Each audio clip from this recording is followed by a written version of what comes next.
are now rocking with the Patio PolitiCz. Rocking and we rolling and we rolling and we rocking. What's going on, ladies and gentlemen, boys and girls, everybody that's listening, everybody that's viewing. Shout outs to everybody on the East Coast. Shout outs to everybody down south. Everybody up north, right here on the West Coast with your boys, in between the scene in the Midwest, every other country, because we know these visuals and these audios be traveling. Got a nice little collection of stamps in the passport, you know what I'm saying? It's the Patio PolitiCz. You know who I am. I am the value that allows you the opportunity to roll with me, King Mac Millie. And for sure, we are going to roll today. We are in the ride. We're in the whip. Got the top back, you know what I'm saying? The white walls is clean. You know, we fit to hit a corner or two. You feel good outside. I got me a guest, an extravagant type of guest, you know what I'm saying? He has a money mindset, you know what I'm saying? It's a money thing. He came in here with a manifest success t-shirt on, dollar signs over $1 million. You know how I like the money, so you know what I'm saying? We're going to get into some money talk today, but the topic of today's show is going to be therapeutic arts. Therapeutic arts. And we're going to get into all the arts of which we receive therapy from our guest that we have here today. And you will find out exactly who that is once we get into the theme. It's the Patio PolitiCz. Yes, sir. We hope you stay a while, cause it's right for life. Trying to be part of your life. We got whatever you like. Come on and just give us a try, yeah. Cause it's right for life. Trying to be part of your life. We got whatever you like, yeah. Come on and just give us a try, yeah. I said it's right for life. Come in with the shows that you like. We trying to be the best on the mic. DJ playing cuts that you like, yeah. It could be the start of your day, or maybe just the end of your night. But if you're rocking with us, Patio PolitiCz is gonna do you right. Oh, cause it's right for life. Trying to be part of your life. Yeah. We got whatever you like. Whatever you like. Come on and just give us a try. Yeah. Cause it's right for life. Oh. Trying to be part of your life. We got whatever you like.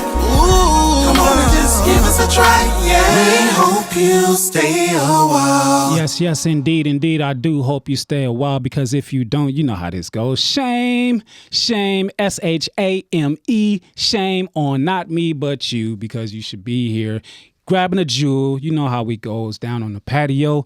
But today's guest, man, I'm a little excited. Y'all know how I get. You know what I'm saying? It's about to be a learning experience and also a great conversation, because this man does many things. He is a writer. He is a producer. He is a director. He is an actor. He is a filmmaker. And he is a mental health therapist. A mental health therapist. Message! A mental health therapist. Y'all need to understand exactly what that is and exactly why that is important to everybody's living arrangement and situation on this here earth, on this world. Without further ado, Levi Otis. Welcome to the patio, good sir. What's going on out there? How y'all doing? How you feeling? I feel amazing. Yes. You in a good, amazing place. You know what I'm saying? Let me get this music going. Yes, sir. I think that's gonna rock out just right. Yeah. Said you feel amazing today. Why? I feel amazing. First of all, I woke up. Okay. Second of all, things that was on my to-do list, I accomplished. Okay. So that keeps me in motion, keeps me going forward. You know, no stumbles, no delays. Okay. So all those things is why I feel amazing today. And everything has just been knocked off, like checked off. Early. Yeah. Yes. It's a good feeling, ain't it? Very good. Good feeling. Now, do we take the rest of the time that we have in the day to just, I don't know, relax? Or do we just start setting the next day plan ahead of time? You know, I always tell other people, you know, you got to take time for yourself and relax. I don't do that much. Yeah. You know, I'm in the middle of a new project, so even when I say I'm going to relax, I'm preparing for the next day, the next week. I'm foreseeing stuff, so my mind's constantly going. So it don't stop. I don't get a lot of time to relax unless I take a plane somewhere like for a day, and then I just tell myself, don't bring the computer. Just wait until the wheels touch only down. bring at one least. phone. Yeah, and so I could tell you that all day, but I'm getting better at it. Yeah, I understand. Trust, I understand. I had a physical situation that I went through, and everybody's numero uno was just like slow down. And it's still a task in learning on how to slow down. Yeah, and I've been working at that for 4 years now. So it's like, I guess I'll slow down one day. Right. When I crash out. But it's hard to just stay in one spot when you know there's so much that needs to be done and that could be done. Right. So it's just, I feel it. I feel the grind. What's the reason behind the grind though? What do we do it for? What the reasons behind the grind is, because I had a few people tell me a long time ago, you can't do that. You need X, Y, and Z to do that. And, I don't like being told what I can't do. Hence why I'm an indie filmmaker, because I do things my way. Exactly. Not the way you tell me I have to do it. So that's the main reason, I do that. And then, like I said, it gives me pride that, it's things that I'm accomplishing that I want to accomplish. Yeah. Okay. So within that, here at the patio, we like to introduce a trifecta of questions. I like to call them the 3 Ps, to get people's brain percolating just a bit. Every time I say 3 Ps, them P words just start dropping out of my mouth that I don't usually even say on a regular basis. Percolate. Jesus Christ. But yeah, your passion, your purpose, and your pleasures in life. What are those? Ooh. In however order it comes about. They all the same. No. Yeah. Usually they usually be. My purpose is to make great films, to give other people opportunities. If it's your first time doing it, you're interested, let me be your first opportunity. Let me show you how to get your feet wet and how to get in there and show you some skills so you can continue to do this. Another purpose is for me just to educate. I work with the homeless population, a lot young, population. So I want to give them purpose and let them know that it's things you can do where you don't have to go hit somebody up over the head to get some money. Yeah. There's other things. So, those are purposes for me. I want to educate. I want to uplift. I want to let you know that there's always another solution. Yeah. And that's the thing right there. There's always another solution. My passion, it's getting deep. Yeah. My passion would be the person I met last night. No. Oh. No, maybe in about a week. No, you know what? My real passion is to start something and execute it and complete it. Yeah. That's a strong passion of mine, to know that I'm going to do it. And a lot of times people tell me, don't tell your right hand what your left hand is doing. And I do agree with that sometimes. Yeah. But in my mind, if I put it out there, now it has to happen because I've put it out there. Something about that has to swing your direction. So because I put it out there, it has to happen now. So and it's like, however I get it, I'm going to manipulate it into what I envision it exactly to be. And let people know that, see, it did happen. So that would be my passion, anything that I start to complete it. If the timelines changes, that's okay. The main goal is that it was completed. Yeah. And so I rock with that. So my purpose, I did my purpose. Passion. Now it's time for your pleasure. My pleasure. When I get a chance, my pleasure is actually to travel the country. Yeah. And I love eating anything with lobster in it. Okay. So I try to give those to myself as rewards, not just gluttony. It's like an everyday luxury. Yeah. Like, I've earned, like today, you gonna have some lobster today? Had some already. Had some already. Ate at the Outbacks. Yeah, so that's what, that would be. Just, like I said, I love to travel. Right now, because I'm in production of a film and we're still working on dates and trying to get everybody's schedule where I can finish. Yeah, so it's hard to kind of like plan a travel. Yeah, because I was trying to do it now. So I decided that looks like we're not going to finish this particular project to the end of September. So I'll actually go home today and, look at stuff and places I may want to go. Figure it out. Because now I have the time. Yeah. What's one place that you've been that you've got to get back to? Egypt. Okay. Why? Egypt, because it was very beautiful there. I liked the food there. The culture was very nice, and it was always a place as a child I just dreamt of going, like the pyramids all the and same. stuff. And and trust me, let me tell you guys this: going to Vegas is not the same as going to Egypt. Nah, it's not. And is that just I just went on a vacation type scenario? It's like Vegas is LA light, or however you want to look at it. That's not a real vacation, guys. But to That's some a people, getaway. yes, to some people it is a vacation, and we all have to start somewhere. Right. You know what I I'm go there saying? frequently, but yeah, Yeah. it's a getaway. Well, Egypt. Okay, so that means one time visit. What about Egypt that makes you feel like you need to go back? Because first of all, when I went, I had just started a new job, so I didn't accrue vacation the way my old job did. So I was playing around, like, okay, I'm trying to go when I don't have to take as many days off because I'm accruing them very slow. Yeah. Not at the rate I used to at my old job. So I was like, okay, if I leave Thursday, well, if you leave Thursday, you're not getting here to Friday. So I was like, okay, I can manipulate. So the reason I would like to go back is because technically I only had 3 days there. Okay. That was gonna be the next question. How long were you there for? Yeah, I was there for only 3 days. Okay, that's understandable. Somewhere that you haven't been that's on the top of the list. I haven't been to Guam. Why Guam? Because it's exotic. The weather's nice, the water's clear. I've did some reading on there, and I like fish, like aquariums. Okay. So I like the fish that's out that way, and eventually I want to get a new Any aquarium. lobsters out there? There is. Yeah, But, can you lobster fish out there? well, I prefer somebody else to do that for me.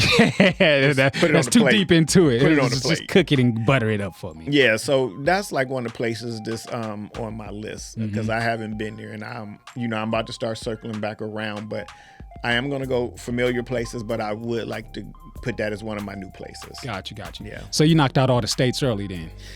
I did the states in college. Yeah, okay. Did you hit every state or the states that mattered? You know what? Honestly, I probably hit 49 to be honest. Okay. Yeah. So you ain't been to Alaska then?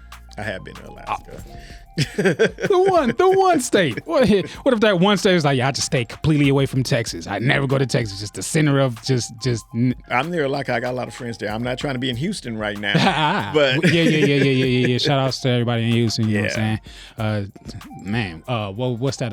Not a tornado, a hurricane? It was a hurricane. Yeah. I just had some friends go back to Houston, and I actually got some family that's in Texas. I can't really say if it's nearby or not because Texas is so large. Texas is large. But got some folks down in Denton and some folks down in what's the Huddle? There you go. Okay. Say what's the place with the elephant and because they got animals for every little. They do. It's interesting.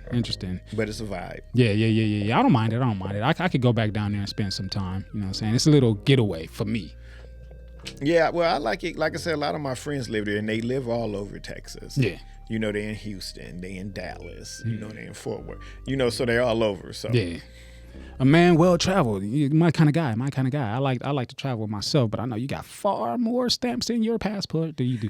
Yeah. Do you have the updated passport, the one with the laminated page in it? I do. Oh, it's so cool. You know what? This is the thing. I had to get a new passport because I was going on a cruise last year. Wait a minute, last year, 2000. Yeah, last year. And my travel agent, she was like, I need a copy of your passport or whatever. Just take a picture or you can bring it in. So I took a picture and then she was like, hey, your passport's expired. Yeah. And I was like, oh. I didn't know that. So I looked, Good for I was 10 like, years. oh, it expired yesterday. That's at least it was a fresh expiration. Yeah, well, it wasn't yesterday, but it was like a couple of days. But Yeah. it was within that month. So, me, I was like, okay, well, you're telling me this in the end of October. No, it was around Thanksgiving. And I was like, oh, and the trip is in March. Yeah. And I was like, I don't want to pay extra to expedite it because Expedite it it, come 3 yeah. days earlier. Yeah. So I was like, okay, let me get on. So once again, that was something I had to put on my list. So I did it. I remember I mailed it the day before Thanksgiving because I was going out of town. Hoping and wishing and praying like. And I got it in January. I mean, You will. The thing about it is, the only thing that it causes stress for no reason. Yeah. You always think you're not gonna get it in time because you like nothing's gonna stop me from this trip. Right. And you always get it on time. Yeah, well, I knew I had enough time, but I mean, when she told me that and I noticed it was like, It's just the pressure. Now. Yeah, now. Don't do this next month. Don't do it in January. Yeah, You need not to- even next week. Let's get to this now because anything could happen. And when it comes to me, things happen. He got lost in the mail. And even with this, I did change of address, but I had moved. So it went to the old house. Yeah. So I'm like, oh, I got to go over there and check. So, but yeah. Man. I got it, make the trip. Got a whole lot to get into, you know what I'm saying? We done touched on a little bit of vacationing and whatnot. But, when a man is not vacating, he's working and working really, really hard. We're going to get to these commercials really quickly and we're going to jump right back into it. We here on the patio. We're going to be right back. Took it up a notch, not profit greed. Thought they said money don't fall from trees. What it do from marijuana? Born hard, they call me an honor. Fresh as death for corpse, that's being honest. But my name ain't Future, but I can take it back to the future like Christopher Lloyd. On my biz, man, yeah, I do it big like I'm from Christopher Lloyd's. Y'all know that man Biggie Smalls. Y'all should know I'm big, y'all small. I'm in limousines, magazines, king star. Eating cuisine with bling bling plus out cost. Mama, there's a chalk outline on the floor. Somebody was murdered here. This cash on the rocks with the pills in the bag. Getting rid of birds like me now, just like me now. You can catch me on the hustlers have. But my roommate wasn't. Full bag off the pills that I tucked and stash, Running the block with blocks, can't block them off. Strongest rock with the pops, I box you off. Call it post office.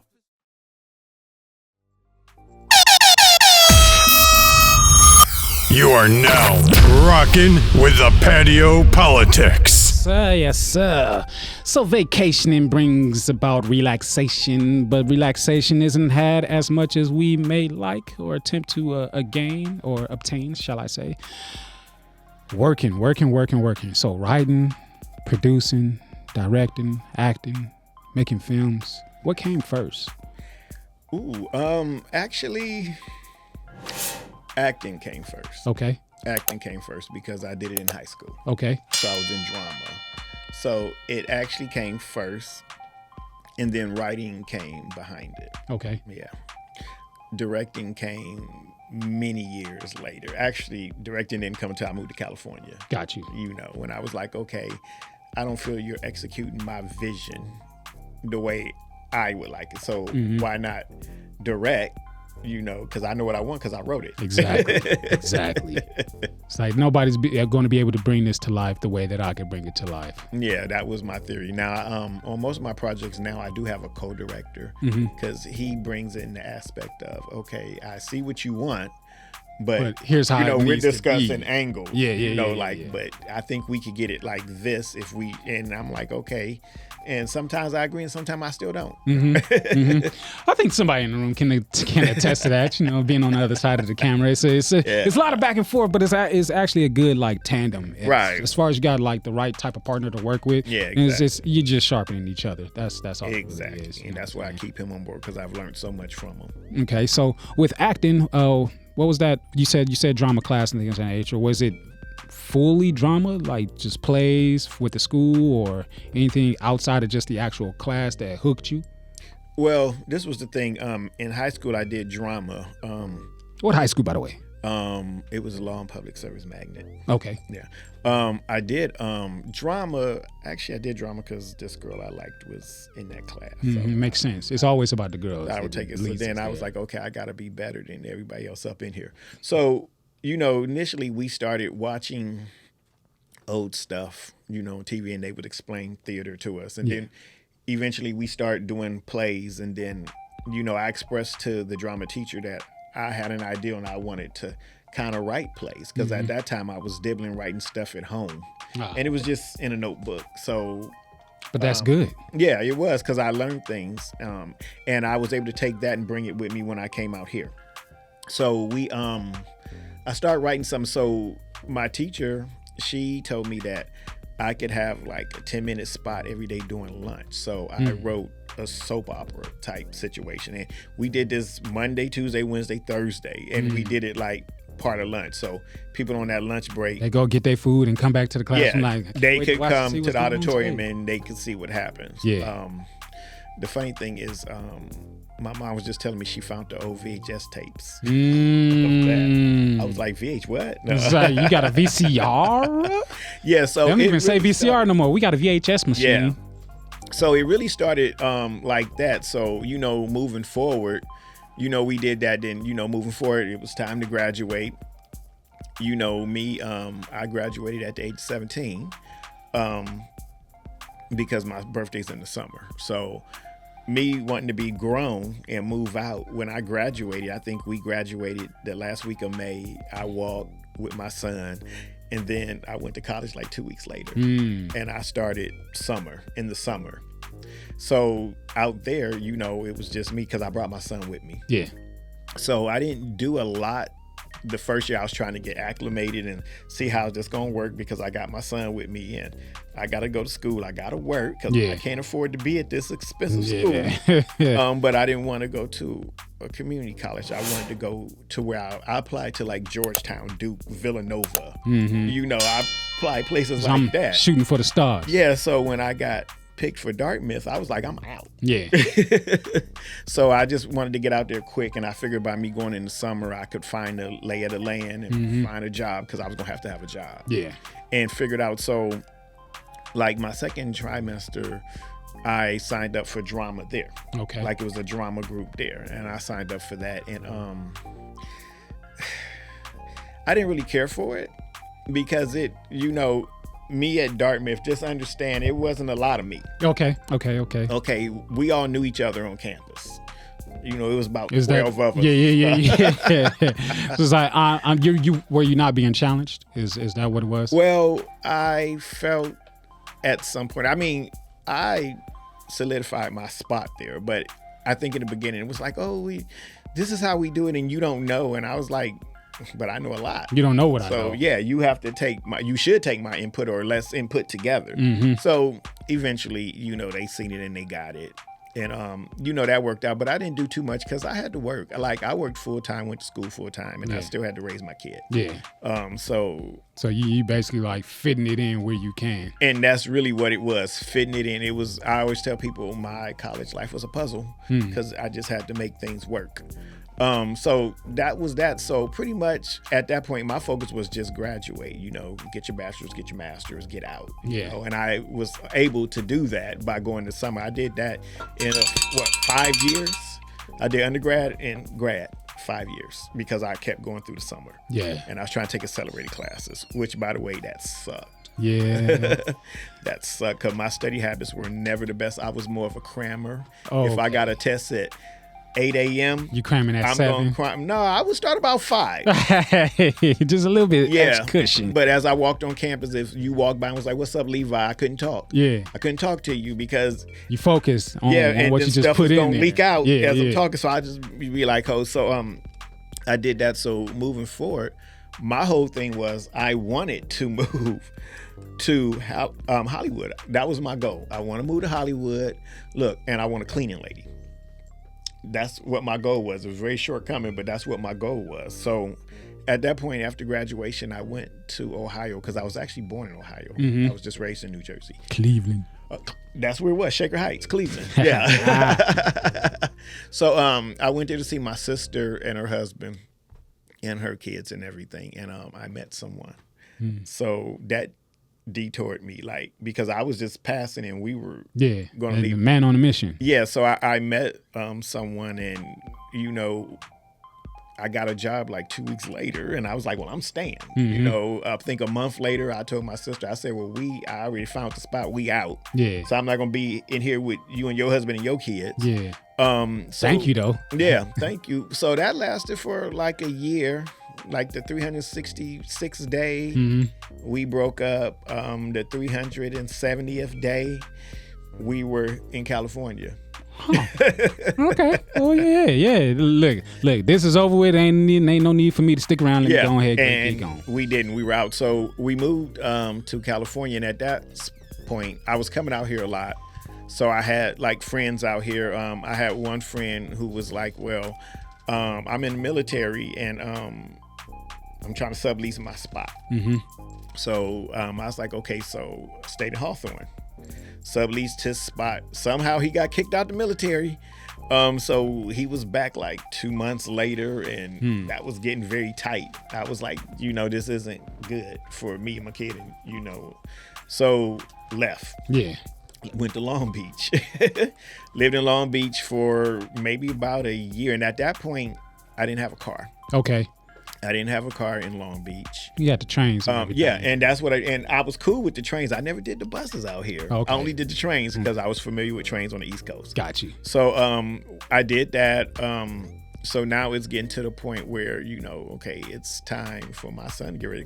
Because me and my son, we're only 14 years apart. Okay. Yeah. Okay. We're 14 years apart. So I was like, okay, now it's time to get him, situated. Yeah. And everything. So I wanted him to have a car. So I got him a car. So then I was like, okay, I'm cool.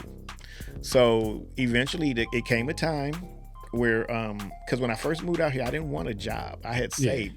I didn't want a job. I just wanted to be wild and reckless. Yeah, just to see what it's like. Yeah, because I always tell people half of my childhood was raising a child. So you didn't really get a chance to be a child. Right. All of my college. Yeah. I was working and raising a child. So, but it was cool. So I got him a car, made sure he was situated. I had a good job. The job was really nice, and eventually it closed. Like most of my jobs out here, when the funding is done, the job is done. Yeah. But so another friend of mine was like, hey, I have a friend in Hollywood. He's trying to lease his place because he's getting married. So I went there, stayed there, and was there for like 3 or 4 years. And then eventually I was able to buy my own spot. Yeah. Yeah. So then that's when I got the cleaning lady. But, that's just kind of elongating because it didn't happen that quick. Yeah. It happened very fast. But going back to how I got back into acting, because I moved out here. I didn't move out here for none of that. I wanted to be a therapist. I wanted to live in Hollywood and have a cleaning lady. Yeah. That's what, and drive. That's a life. That's all I wanted to do.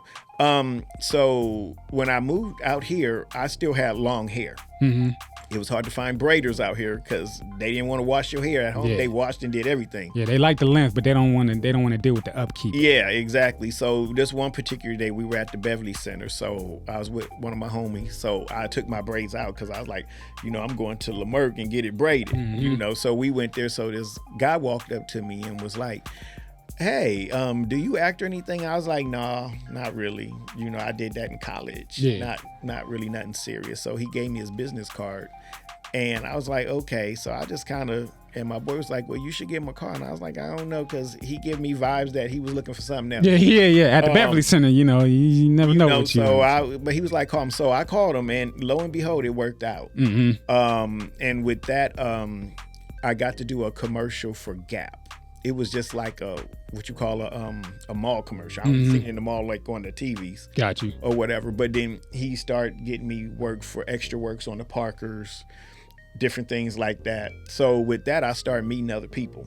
So now my circle of like-minded people are coming to play. Yeah. So then I started doing that, and that's when I was like, okay, this is a vibe. I'm feeling this. I'm meeting people that do what I do, and then I was telling a friend of mine about an idea that I had, because this was a job that I was working at, and I told him, I said, it's just crazy. And he was like, you should write that. And I was like, maybe. So I thought about it, and then I went to work that next day. And what it is, I worked at a place in San Fernando Valley. And I worked with at-risk youth. And this was like a group home type situation. Yeah.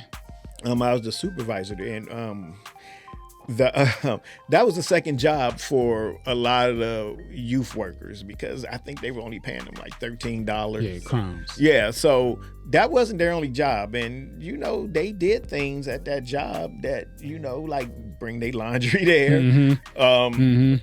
Just, it was crazy. My comfort level here. Yeah. You know what I'm saying? So they did crazy stuff there. And I remember one of the women there, she was real busty. And I guess she did her laundry there and didn't scoop the dryer. So one of the boys was like, I found this in the dryer. And I was like, oh, shucks. Jesus. So I was like, okay, just give it here. I don't know where that came from. But we handled it. But I just thought things that went on there was funny. Like, I mean, honestly, the clients were smarter than the staff that worked there, like, for real. Yeah. Like, borrowing money from clients. Like, this then is not you want to write them up, and then how this is supposed to be operating and happening in here. What's going on? Yeah, so it was funny. So I wrote my first web series at that point called Underpaid. When the money ain't right, the staff ain't right. And I did that, and I did that with like maybe $200, and I look at it from time to time because I gauge my growth behind that. Yeah, you have So we did it. And at that point, when that was going on, this was the time when Adult Swim was doing a lot of the 15-minute the little series. skit cartoons or whatever in between. Like Tyler the Creator had one, so all of those, know, Robot Chicken or something. Yeah. I think that's kind of what got it swinging was the Robot Chicken joint. Yeah. So they were doing that.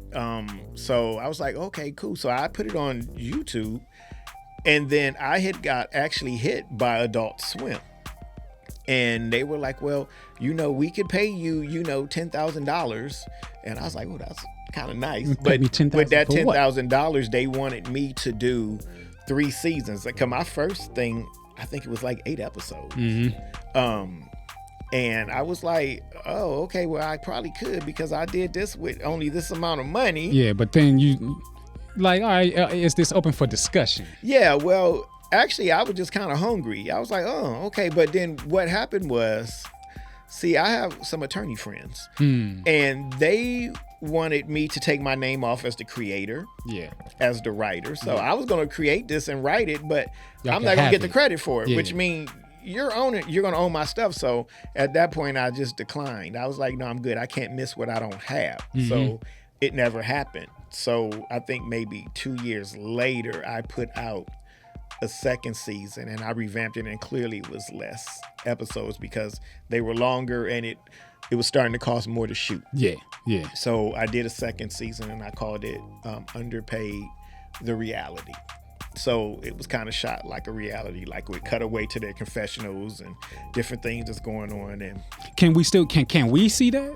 Yes. Where can we find that at? YouTube. Yes. YouTube. You can catch it on YouTube. Underpaid, man. Yes, Underpaid. Underpaid.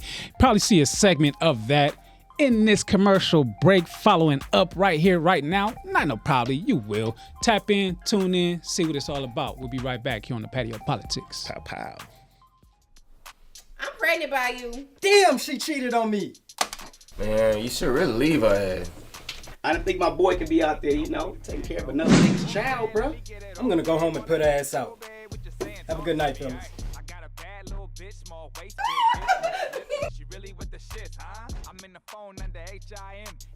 And what was your name anyway? The girl pregnant by somebody else. Sit on his face. Sit on his face. Sit on his face. Fingering ain't cheating. I'm definitely about to come. Why you block me? He ain't gonna put her ass out. He's not finna put her out. You are now rocking with the Patio PolitiCz. Yeah, rain that just a little bit, you know what I'm saying? We here. You know how it goes down on the patio. We getting in good with our guest here today. Levi, you still feeling good? Still feeling straight? Still feeling good. Still feeling good. Amazing. Still feeling straight amazing. I take that. I accept that. So when it comes down to being a filmmaker, how many can I say titles? Yeah, let's say titles. How many titles we got underneath the umbrella? Wow. Being a filmmaker, I probably honestly got about 9 titles. Because I'm an indie filmmaker. Yeah. So how many short? I did series. Okay. All my projects pretty much was series. I do have a movie out right now. And I'm filming one right now as well. But yeah, all mine pretty much was series because I like series and my genre is comedy.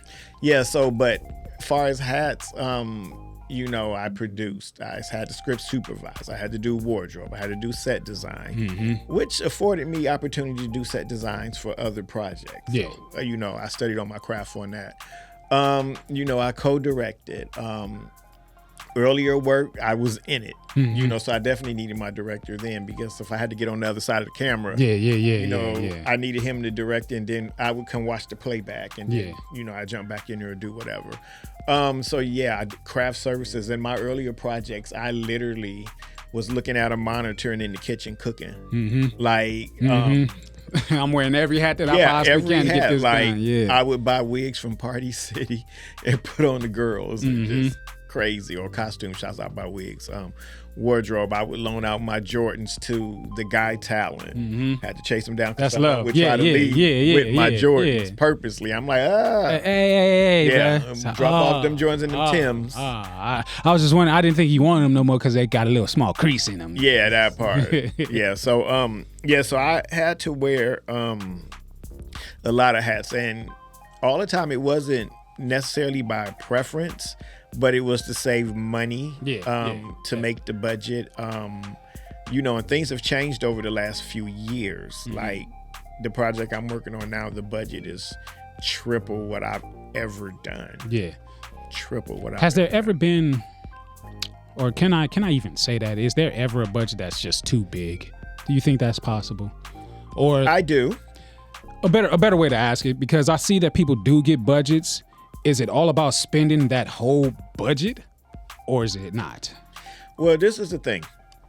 It is about spending the budget, because it depends on how you got the money. Okay. Because the thing is, you never want to give the money back. Okay. So, but also on that same accord, sometimes the budgets are just crazy. Like money is just being mad blown on nonsense. And it's all to say, because people feel as though the larger my budget is, the better my project. Yeah. And that's not always true. Not at all. I've looked at some people projects and indie filmmakers where they were like, oh, I need $40,000 to shoot this. And I'm like, really, this is 30 pages. Why do you need $40,000? Yeah. You don't have no one jumping out of helicopters. You have nothing like that going on. So, but in their mind, 40,000 just sounds amazing, and it makes it to them like, oh, my project is everything because it was 40,000. Because it was 40,000. And I'm telling you what happens with that. When they try to come up with unrealistic goals like that, guess what? The project never gets made. Yeah, never gets completed, never gets finished. Never gets completed, because you didn't need 40,000. In all honesty, you could have did it with 9 or 10. Really? Know? It's to be really real.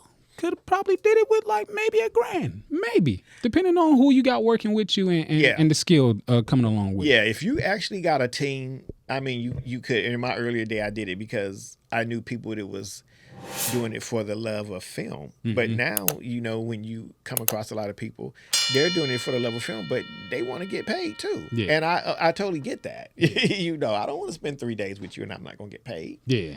So like I said, things changed. In my earlier years, it was just a bunch of people who wanted to make. Yeah, let me just get films. in. I mean, they want to do something. Now it's like, well, this is my budget. Okay, well, why are you contacting me? Because I said my budget was this. Yeah. So why are you reaching out to me, telling me what your budget is?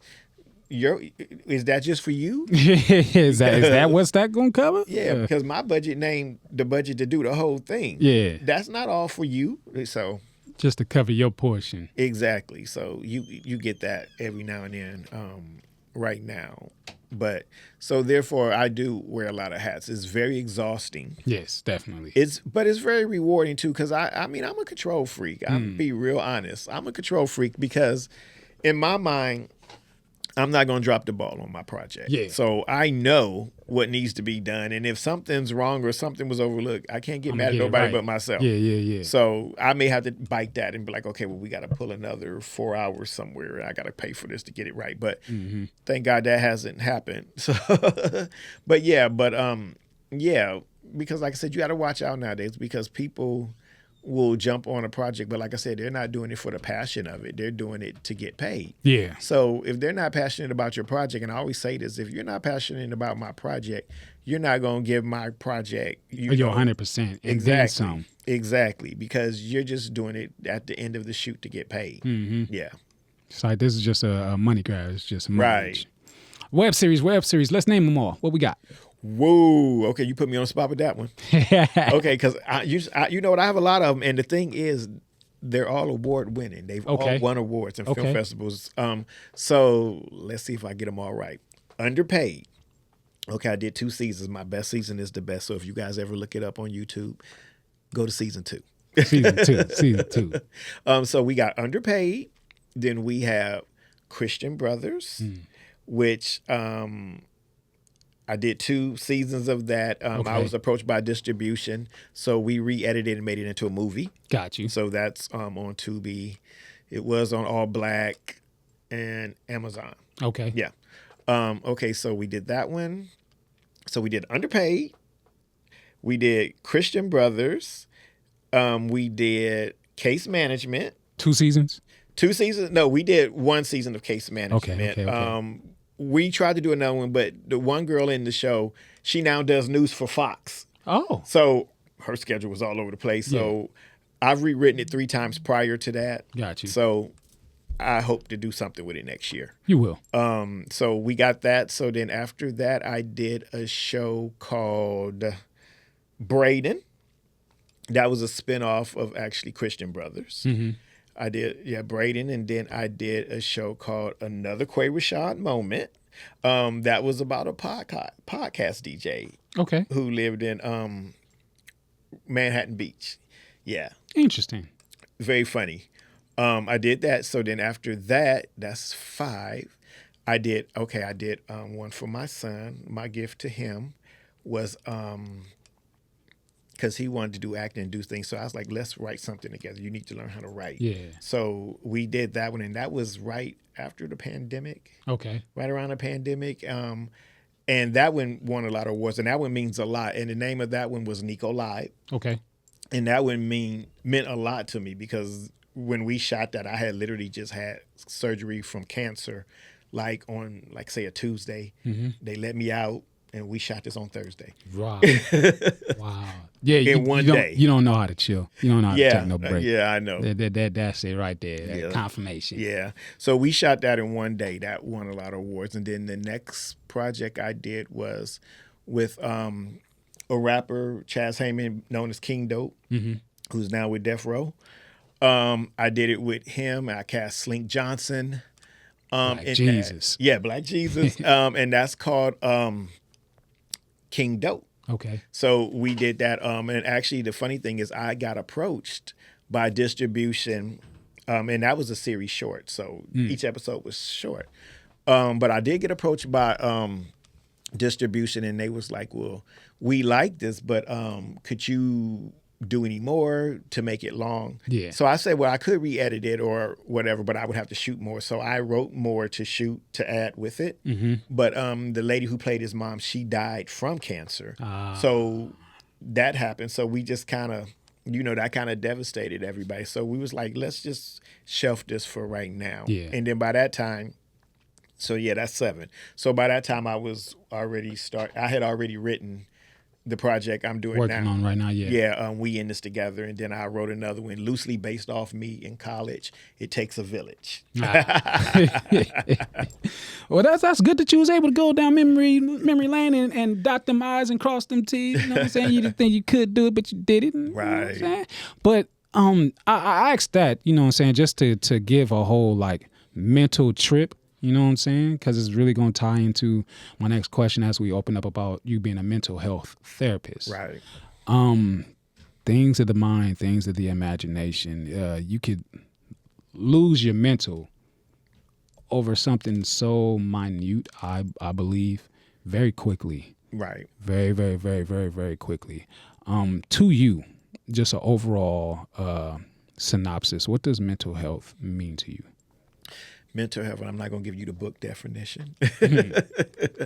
Mental health means to me it's the act of how we perceive things, how we process things, and how we deal with things. Mm-hmm. Sometimes things can come at us right and left. And what may be a lot for you, and we could be going through the same thing, it may be different for me because I process different. Yeah. Or I have 2. So mental health is just basically the way of you processing, what will affect you and what will not affect you. Mm-hmm. I actively tell people now when they tell me things of importance and I don't have an immediate response, they're like, I'm processing.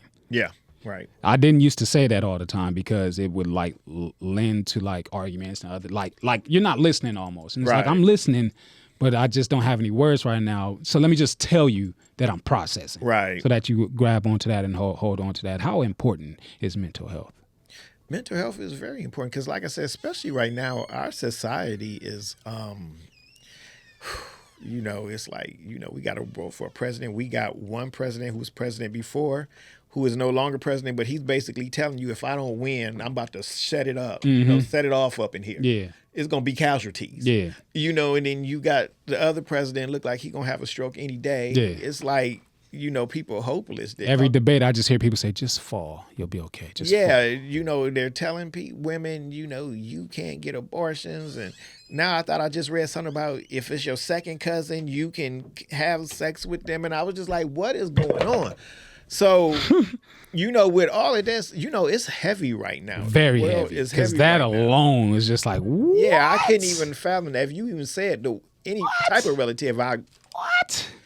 So this world, it's a lot going on right now, unfortunately. And with that, and it's a lot of uncertainties going on right now. So that's definitely affecting people's mental health.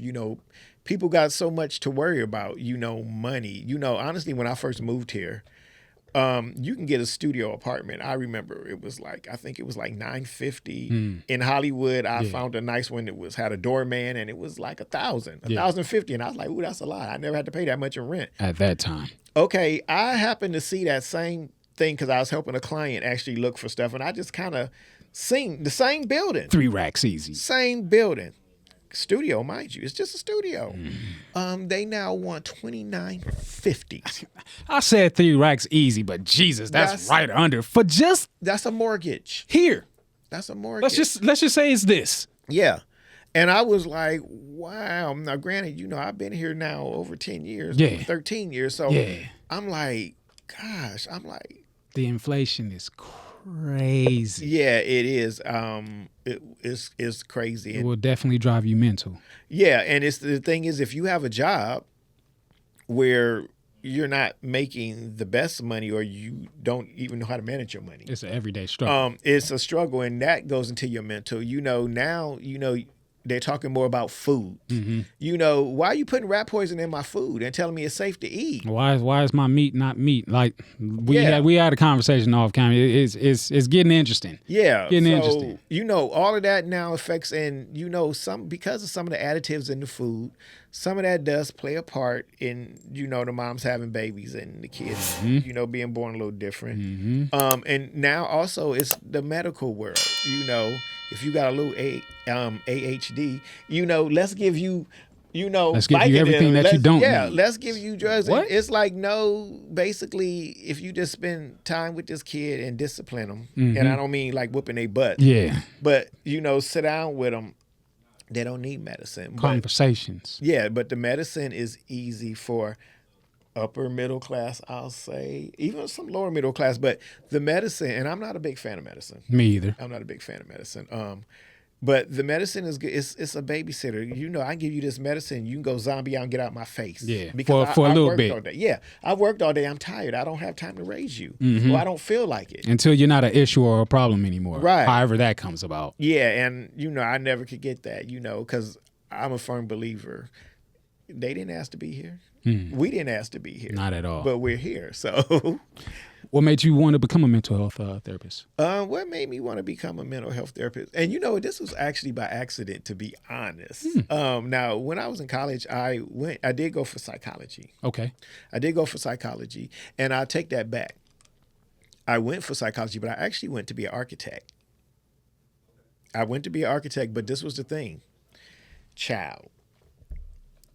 Gotta work. Got to do this. Yeah. I couldn't afford the material. Yeah. I was like, I need somewhere I can go to the library, get the book, and copy it. Yeah. Make it plain. Easy. Or something I could sell back at the end of the semester and get the money for the next book. So that's why I didn't become. So I was like, well, what else could I do? And at that time, I was working a job by campus, and it was a daycare. No, well, It wasn't a daycare, it was a summer camp. Yeah. It was like a summer program. And then from there I transitioned to daycare. Yeah. Because, they kept me on. So I was like, ooh, I got a job during the school year. So I did that. So I was like, okay, this is fun. But I didn't really like working with little kids because I don't like that whole tattletale stage and you whine about everything. Yeah. But, I stuck it out. So I ended up getting another job working at a all boys group home. And this was while I was in college. And they were a little older. They was anywhere between like 10, 17. Okay. I found out I just like that better. And I found out my It's kind of what you used to. Yeah, my niche was that. And I also worked at a girls group home. I ain't like that. Moms and babies. Some of them were pregnant. Different things, but I don't like that. I don't like that mouth. Mm-hmm. A guy... You're going to get that on. Yeah, a guy may be like, F you and go about his business. And later on, it's whatever. Yeah. But I worked that job. I did that. And I did all this to gain experience. Yeah.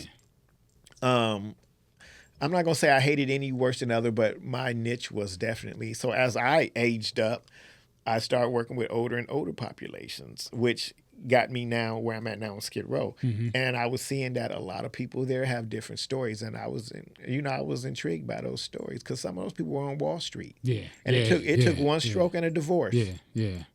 And yeah, the smallest minute thing. So all that intrigued me, and then my thing is, I know I have a passion to talk to people and not at people. Mm-hmm. So that was always, I always felt that that's how I could contribute. I can actually be someone that's going to try to get the work done. I can't promise you nothing, but I'm going to let you know that you're valued and you are worth something. Man. And someone is here who treats you as equal. Someone is here that will treat you as equal. Yes. There is someone, don't know who, but that someone is here amongst us in spirit and in the realm that is struggling with mental health. And there are others that on top of struggling with mental health are looking to get into the film world or acting and things of that nature. From your experiences and your standpoint, what is it that you will be able to share with them that'll help them along the way of accomplishing those goals? I would say this, if you're going to do anything in life, do it for you, not because everybody else is doing it. Mm-hmm. Because first of all, if you're doing something to keep up with the Joneses, you don't really have a passion for it. So you're probably not going to commit 100%. Yeah. If it's something that you want to do, it's okay to talk to somebody about it. I used to shadow people all the time, like popular filmmakers, Doug Spearman, Spike Lee. I was like, yo, I want information, you know. So, I talk and I like to ask questions. And then I would take that and assess what I want to do, and I would try to build from there. Mm-hmm. But the thing is, I always stay consistent. And we have to do that. We have to stay consistent because every day is not going to be easy. You're not going to make your first video and it do 20,000. It's just not going to happen the first time. And if it do happen the first time, God bless you. Man, for real. And try to keep that momentum and put another one out right away. Immediately. Don't wait 2 years. Yeah. You got to hit while it's hot. Got to jump on in. It's really just consistency and putting in the work and sometimes getting used to the word no, because doors get slammed in your face an awful lot. They will tell you no. They will tell you no. Yes. But what you cannot tell me no about right here, right now, is letting the people know where they can find you at on social media just in case they need to tap in with you. You can find me on Levi Otis. That's my Facebook. My Instagram is also Levi Otis. My Twitter or X or whatever you want to call it is Levi Otis in LA. So that's LEVIOTIS, the letter N, the letter L, the letter A. On YouTube, you can also find me at Levi Otis in LA. LEVIOTIS in LA. In LA.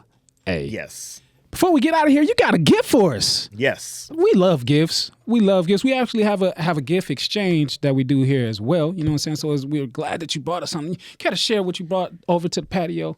Sure. What I did, this is the film that I'm currently working on right now. It's called We In This Together. Mm-hmm. It's a comedy. If you guys ever get a chance, I did put a trailer. No, I put a teaser because we're not done filming. So I just wanted to show the work that we've done so far. Mm-hmm. So it's just a little teaser, and I did put that on YouTube. Yeah. I more so promoted it on my Instagram and Facebook but it is on YouTube. I just unlocked it. But yeah, so this is the shirt from that series. I have in there Tanya from Little Women LA. She's Yeah. But anyway, this is just a shirt with our logo on it. It's crazy. Just throughout the conversation, you mentioned a lot of different places. And in each place, I feel like we might know a particular person in a few of these places. So I got some more questions for you after we get off of air. Let me see that. We in this together. I see some handcuffs. Yeah. You know what I'm saying? Yeah. We got handcuffs with a ring. This is for life. For life. Check out the knife. Yeah. Oh, we get this. What is this? A crowbar? You know what I'm saying? With the teeth. Just we in this together. Yeah, we going out. We either gonna win or we gonna lose. And you see the tagline is all choices have consequences. All choices have consequences. Yeah, it is right there. I love that. Yeah. I hope I get to have this. I'm just drape it across my shoulders like the king that I am. You know what I'm saying? Ladies and gentlemen, make sure you are tapping in with all of the sponsors. Shout out to all the sponsors. Make sure you are liking. Make sure you subscribe. You hit that notification bell. You continue the conversation in the comments section. Go ahead and hit up our guests. You know what I'm saying? Hit us up. You know how to find us. You know how it goes down every Tuesday, 6 p.m. Every last Thursday of the month, we getting dirty, talking dirty after dark, the patio. It's a whole lot going on around here. King, Mac, Millie, Levi, Otis. We up out of here like...